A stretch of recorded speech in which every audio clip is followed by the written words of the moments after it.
हर साल 36 मिलियन से ज्यादा कमर्शियल प्लेन दुनिया भर में उड़ान भरते हैं और हर साल ये नंबर बढ़ते ही जा रहा है। ऐसे में कमर्शियल प्लेन जमीन से लगभग 50,000 फीट ऊपर उड़ता है, लेकिन वहीं पर बाकी कई विमान और हेलीकॉप्टर है जो कि बस 25,000 फीट तक उड़ान भरते हैं। तो ऐसा क्यों? और इतनी ऊंचाई पर उड़ने पर प्लेन का पायलट आसमान में रास्ता कैसे ढूंढता है और रात को नेविगेशन करना कितना मुश्किल होता है?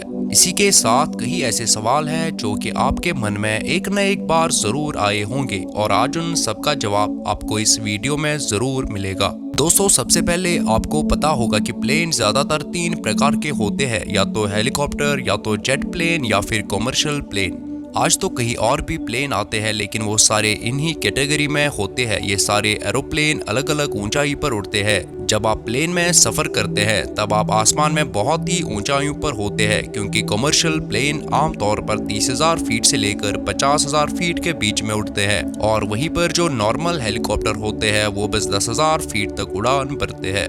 इसीलिए हेलीकॉप्टर्स को ज्यादा दूरी का डिस्टेंस ट्रेवल करने के लिए इस्तेमाल नहीं किया जाता है। अगर किसी को एक देश से दूसरे देश जाना होता है तो वो हेलीकॉप्टर का इस्तेमाल बिल्कुल भी नहीं कर सकते। वहीं पर आमतौर पर हेलीकॉप्टर्स का इस्तेमाल कुछ दूर तक जाने के लिए ही किया जाता है, या फिर सामान को यहाँ से वहाँ ट्रांसफर करने के लिए भी इस्तेमाल किया जाता है। ज्यादातर जो हेलीकॉप्टर होते हैं वो मिलिट्री के हेलीकॉप्टर्स होते हैं और इनको ज्यादातर रेस्क्यू के लिए ही इस्तेमाल किया जाता है। इसके बाद आते हैं जेट प्लेन्स पे, जो कि ज्यादा से ज्यादा 25,000 फीट पर उड़ान भर सकते हैं। ये जो जेट प्लेन होते हैं ये भी ज्यादातर मिलिट्री पर्पस के लिए ही इस्तेमाल किए जाते हैं, और ये इतनी हाइट में इसलिए उड़ते हैं क्योंकि जेट प्लेन में टर्बो होता है, और टर्बो के काम करने के लिए ऑक्सीजन का होना बहुत जरूरी होता है। वहीं पर अगर प्लेन को आसमान पर ज्यादा उड़ाया जाएगा तो फिर ऑक्सीजन का लेवल कम हो जाएगा। और रही बात अब कमर्शियल प्लेन्स की, तो उसको 30,000 से 50,000 फीट के बीच में इसीलिए उड़ाया जाता है क्योंकि इसके बीच ऑक्सीजन कम होती है और एयर मॉलिक्यूल पतले होते हैं।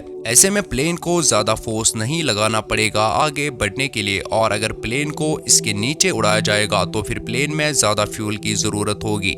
इसके साथ ही प्लेन काफी ज्यादा वाइब्रेट भी करेगा और आपको बहुत ज्यादा झटकों का सामना करना पड़ेगा। वहीं पर इतनी ऊंचाई पर बहुत ज्यादा कम बादल होते हैं जो कि प्लेन को उड़ने में ज्यादा फायदा देते हैं। इसीलिए शुरुआत में जब प्लेन बनाए गए थे तो उन्हें इसी तरीके से डिजाइन किया गया था कि ये आसमान में ऊपर तक उड़ सके। अब हम बात करेंगे कि प्लेन अपनी लोकेशन का पता कैसे लगा पाते हैं, यानी कि इन्हें डायरेक्शन का पता कैसे चलता है कि इनकी डेस्टिनेशन कहाँ पर है। कई लोगों को ऐसा लगता है कि प्लेन आसमान में कहीं से भी उड़ सकते हैं, मगर दोस्तों ऐसा बिल्कुल भी नहीं है।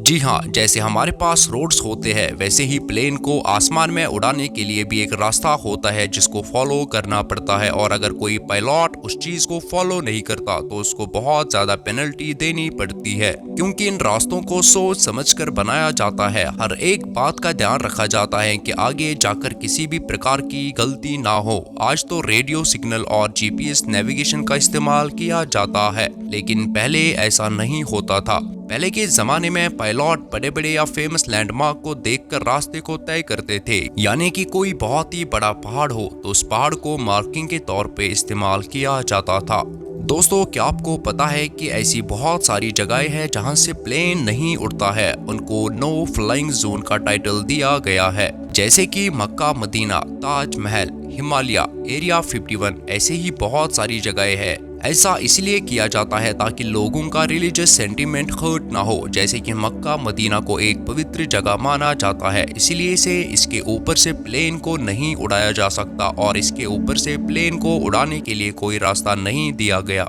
इसका और एक रीजन ये है कि अगर कभी कुछ प्लेन में गड़बड़ी हो जाए तो फेमस स्ट्रक्चर्स पर नुकसान ना हो और लोग भी सेफ रहे। आप में से अगर कुछ लोगों ने प्लेन में सफर नहीं किया है, लेकिन उसके बाद भी प्लेन में ये जगमगाती लाइट्स के बारे में तो पता ही होगा। प्लेन में आखिर ये रोशनी क्यों होती है?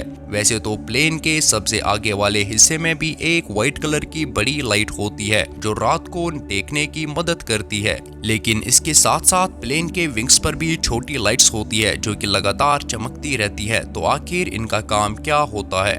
दोस्तों कई बार रात को सफर करते वक्त मौसम इतना ज्यादा खराब हो जाता है कि प्लेन के पायलट को कुछ भी सही से नहीं दिख पाता। तो ऐसे में ये जो लाइट्स होती है ये नेविगेशन का काम करती है। दरअसल प्लेन के एक साइड में रेड लाइट और दूसरी साइड में ग्रीन कलर की लाइट होती है और वर्टिकल विंग्स में व्हाइट कलर की रोशनी होती है। ऐसा इसीलिए होता है ताकि हर एक मौसम में ये लाइट्स दिख सके और अगर सामने से कोई प्लेन आ रहा है तो लाइट्स के जरिए उसे आसानी से पता चल जाएगा कि सामने कोई प्लेन आ रहा है। अगर आपको ये मेरी वीडियो इन्फॉर्मेटिव लगी हो तो लाइक बटन को दबाना ना भूलिए और मजीद दिलचस्प वीडियोस के लिए हमारी चैनल को सब्सक्राइब करें। बहुत बहुत शुक्रिया।